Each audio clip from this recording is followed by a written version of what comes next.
welcomed. They could stay whenever they wanted to. And Mary could never understand why, when the grandkids wanted something, they couldn't have it. She thought that they should have whatever they wanted. Mary would play dress up and tea with Peyton. Peyton would put makeup on her and do her fingernails. And if I remember right, she'd actually go out in public with that makeup on. One time, Tracy took Peyton to the Christmas parade, and Christopher stayed with Mary. When they got back, Mary was feeding Christopher taffy. Now, Christopher was too young to be eating taffy, but he wanted it, so he got it. Mary loved the Stronghurst Methodist Church. Judy remembers when Mary called her up one day and was crying uncontrollably because the church was burning.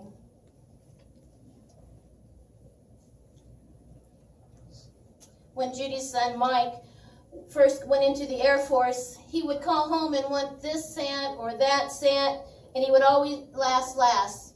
And could you also send Aunt Mary? Mary had Judy convinced that she was adopted. Judy was tan and Mary wasn't, so Mary would say, "Look how tan you are, and I'm not, so you must be adopted." And Judy believed it. Judy loved horses. So on Saturday nights, when Mary wanted Judy to do what Mary wanted her to do, she would tell her that next day, Sunday, a man will be coming through Stronghurst with a herd of horses. So on Sunday, Judy would go up to the corner by the restaurant with her rope and sit there and wait for the horses. That never came. One day Mary called Judy and said, "Why don't you and the boys come up?" It was a really hot day. And Judy said, okay, so Judy and the boys went up. The minute they got into the house, Mary said to her, "Well, do you want to wash the ceiling or do you want to paint it?" They decided to paint it. And it was a really hot day. So Judy started painting, and she got really hot, so she took off the blouse. So she's painting in her bra, and it wouldn't cover. And she kept saying to Mary, "This paint won't cover." Well, unbeknownst to Judy, Cal came home and was watering down the paint, so it wasn't covering. That was also the first night that Frank came to pick Patty up for their first date, and here's Judy painting in her bra. Now, I'd have to think Frank thought, what am I getting myself into? But Tracy would spend Friday nights with Mary. She remembers them putting down newspaper over the carpet on the floor, and they would eat TV dinners. And they would watch Webster and Mr. Belvedere. Tracy remembers when her family moved to Des Moines and Grandma would come visit. Mary would be driving and she would say, "I can't see. There was just too much traffic." And when Mary would go to Des Moines, she would take Tracy and Aaron to Adventureland.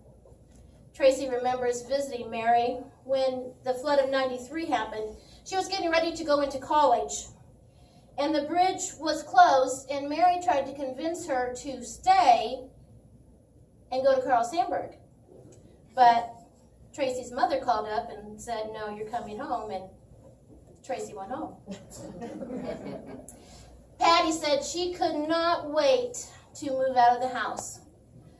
When she graduated from high school, she got a job at Gibson's and found an apartment, and when she went home to pack her things, they were already packed. They were on the front yard. She'd gotten a bedroom outfit for high school graduation, but she wasn't able to take that. In fact, Kelly had already confiscated the dresser and had her stuff in it. Now we all know Mary wore a wig, and Lori would pick her up some nights for supper. One night, Mary was a little disheveled, and she said to her, "Mom, you look like Rod Stewart." And she said, "Yeah, I put my wig in the washer by mistake. And Mary loved the Lord.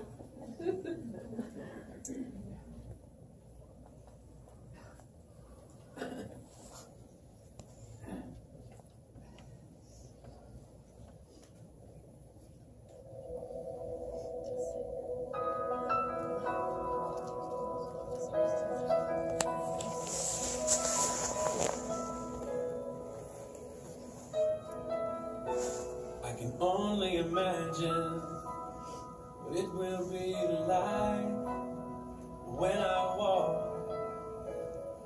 by your side. I can only imagine what my eyes will see when your face is before me. I can only imagine.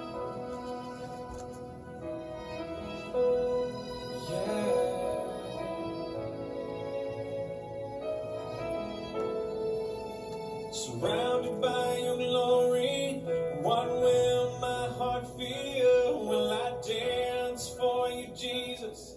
Or in awe of you be still? Will I stand in your presence? Or to my knees will I fall? Will I sing hallelujah? Will I be able to speak at all? I can only imagine. I can only imagine.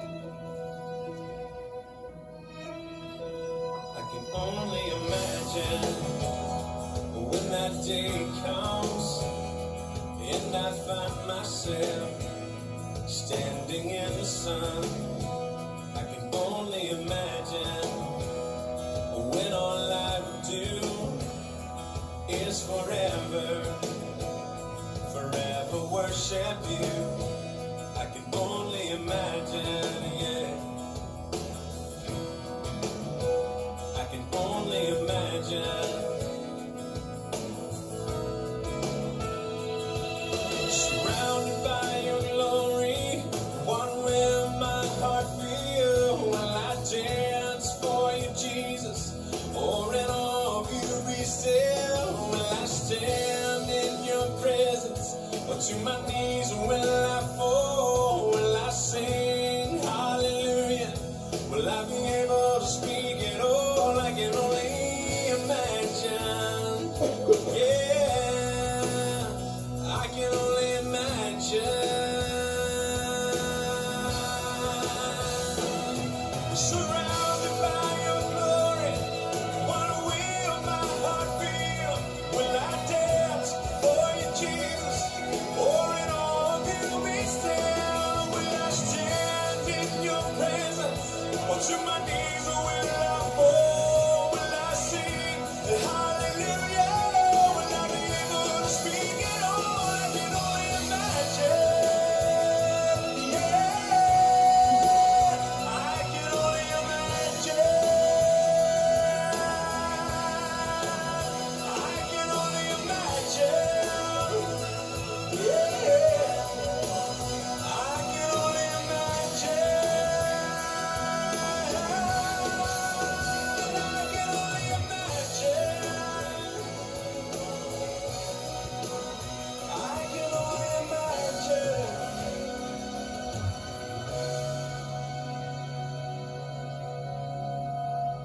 I can only imagine when all I would do is forever worship you.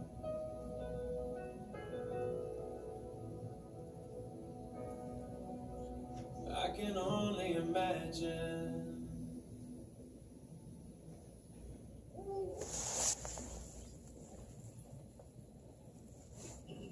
Let us pray. God of love, we thank you for all with which you have blessed us with even to this day, for the gift of joy in days of health and strength, and for the gifts of your abiding presence and promise in the days of pain and grief. We praise you for home and friends, and for our baptism and place in your church with all who have faithfully lived and died. Above all else, we thank you for Jesus. We knew our griefs, who died our death and rose for our sake, and who lives and prays for us. Amen.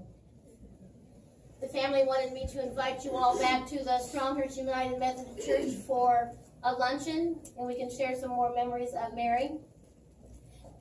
Now may the Father, from whom every family in heaven and on earth is named, according to the riches of God's glory, grant you to be the strength with might, through God's Spirit in your inner being, that Christ may dwell in your hearts through faith, that you, being rooted and grounded in love, may be able to comprehend with all the saints which is the breadth and length and height and depth, and to know the love of Christ, which surpasses knowledge, that you may be filled with the fullness of God. Amen.